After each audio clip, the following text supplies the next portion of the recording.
Okay, Cavalier Chemist, I thought I'd give you a few instructions before you start the test just to help you out. Okay, make sure that you get your own test references. We'll be using test references, and every class has a different kind of test references. So if you're in a CP chemistry class or in a general chemistry class, you're going to be using these yellow test references. Make sure you get your own.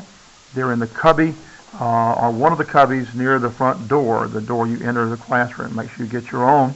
You may not use your own, that is to say your white copy of your test references. That's for your homework and classwork and even quizzes, but not for the test. Only the yellow copies are for the test. Please don't write on those test references, okay? Every class uses them. Please be careful with them and treat them with respect.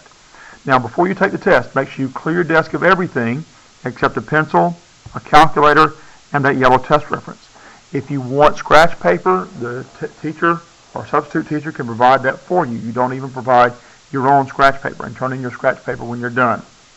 All personal materials must be placed under your desk, completely under your desk, not sitting out to the side, or sealed up in a book bag. Okay, we don't want to have to worry about whether or not there's something in a book bag or some other kind of bag or some other container that might be used to help you out on the test in a way that it shouldn't be used.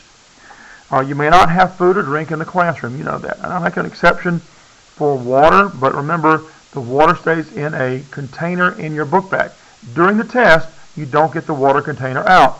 And any water you have must be pure water, not water with something mixed in it, not even Kool-Aid. You may remove the water from your book bag only after you've turned in your test. So after the test, then you get out your water and drink it if you want to. Remember, the water does not stay on your desk. It's returned to the book bag after you take a drink of it. Okay. Now, during the test, there's no communication between students. You don't look at somebody. You don't mouth words to them, even if you're finished taking the test.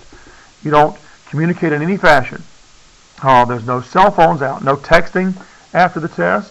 Even after you turn in your test, you don't no texting. You don't get out any music players, no electronic devices. All your electronic devices must be turned off and kept off during the test. Only the teacher can decide when the test is done. Only the teacher or substitute teacher decides when all the tests have been turned in that you may then talk if that's appropriate. Now, when you get your test, make sure you take and fill out your scan card properly. Your last name goes first. First name last as always. Subject, it might be CP Chem, Unit 10 test or Unit 5 test, whatever your unit number is. It might be Chemistry 1 Honors, Unit 5 test, whatever your class is. Make sure you put the date in the appropriate fashion.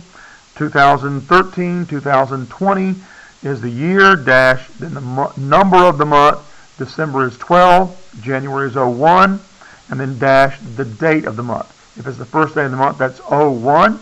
If it's the 12th day of the month, that's 12. Then you put in your class period here. Make sure you put in your student ID number where it says student ID number up here.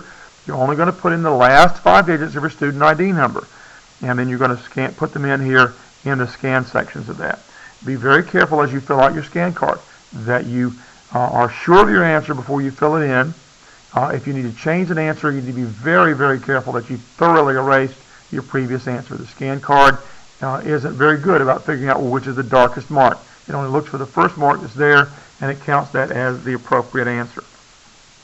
Make sure you also put your name on your test. There's a place at the top of every test for you to put your name. Make sure you put your last name first, and then first name last. Okay, when you're done, turn in your test in the appropriate location in the front of the classroom. You know where to put that. And turn in your test references in the cubby where you got your test references in the first place. Okay, Cavalier Chemist, behave the way you know you're supposed to behave and everything will be good. Have a good day and good luck on the test.